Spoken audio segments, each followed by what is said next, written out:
Je voudrais vous souhaiter la bienvenue à cette 33e édition du Salon international du livre de montagne de Passy. Et nous avons invité là ce midi Yves Matelin.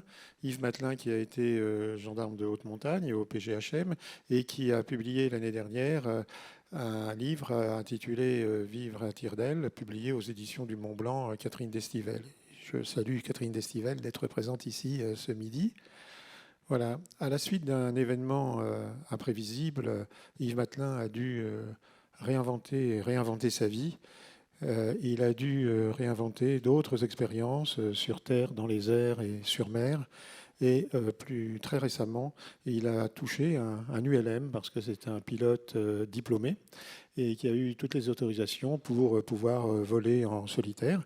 Et donc, je vais lui passer la parole de façon à ce qu'il se présente et de façon à pouvoir passer un teaser qu'il a réalisé lors de la livraison de son dernier ULM.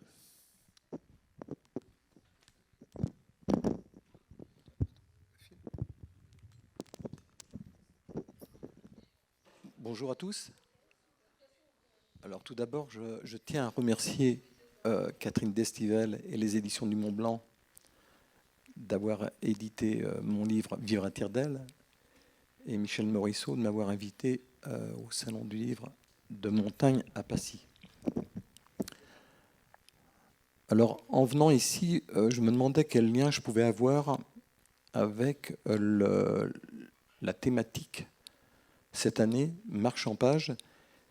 Et je me disais que le sens du mot marcher pouvait avoir une interprétation plus large que de le faire avec ses jambes et ses pieds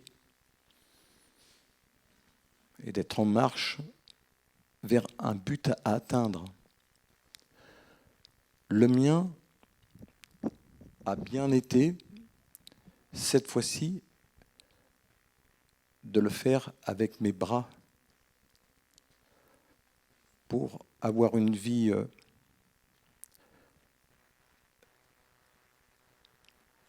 confortable, pas confortable, pour avoir une vie décente et retrouver le mouvement sans mes jambes.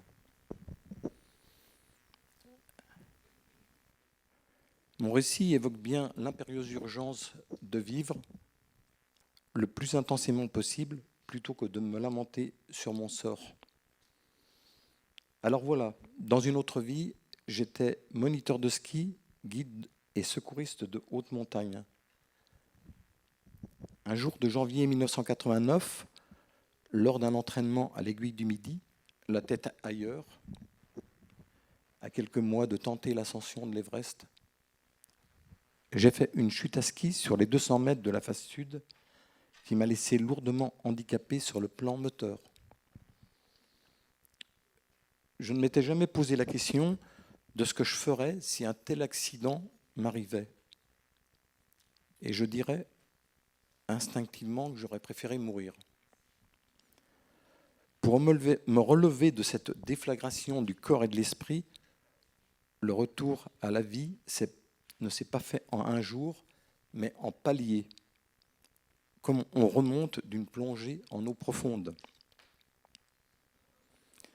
La vie en fauteuil n'est pas indolore, car ça touche à tous les secteurs de la vie et à la définition même de l'être humain bipède qui ne marche plus. Depuis mon accident, j'ai dû imaginer une autre vie et trouver des substitutifs pour avoir une existence convenable. Pour résumer et m'en tenir qu'au sujet de la montagne, voilà ce qui m'a aidé à vivre en harmonie, tout au moins avec moi-même. Mon premier salut est venu tout d'abord de l'amour inconditionnel de mon épouse et de mes 2 filles durant cette longue et troublante métamorphose.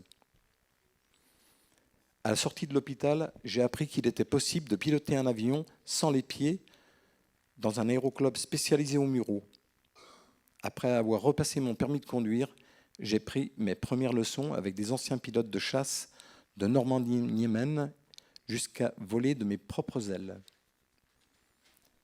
Puis j'ai vu des sportifs pratiquer le marathon avec une chaise d'athlétisme aux Jeux paralympiques de Barcelone en 92. Je me suis alors lancé à corps perdu dans les marathons et j'ai retrouvé le plaisir de me dépenser physiquement. J'en ai gagné quelques-uns, dont un sous la barre symbolique des 2 heures.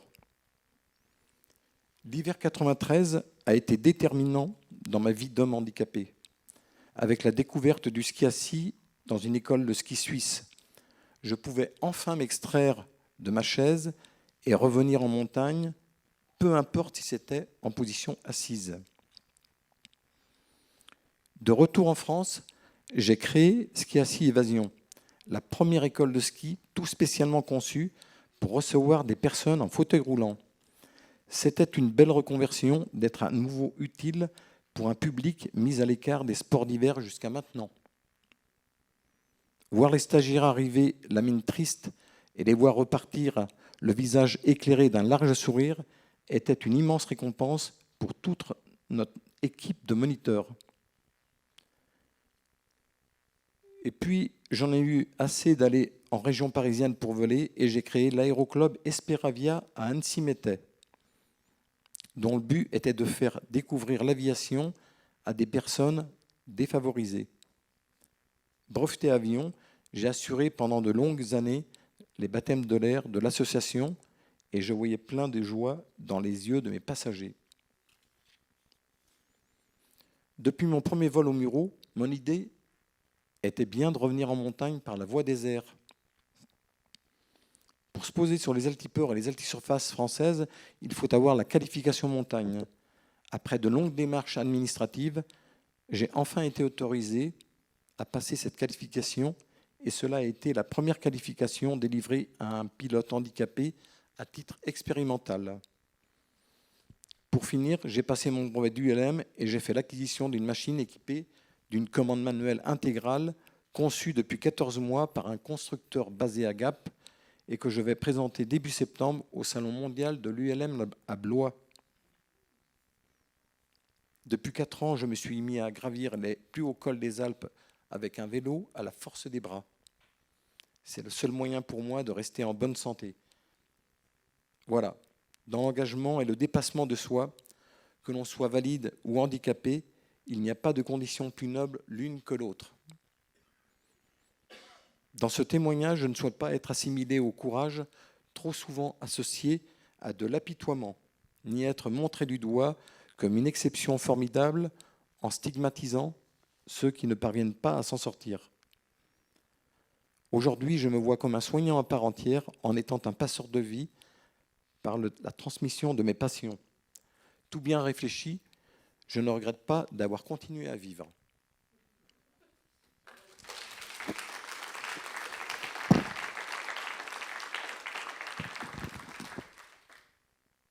Je ne sais pas si on est prêt pour envoyer le petit teaser que j'ai monté.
Est-ce que vous auriez des questions à poser à Yves Matelin après cet exposé et ce court-métrage époustouflant?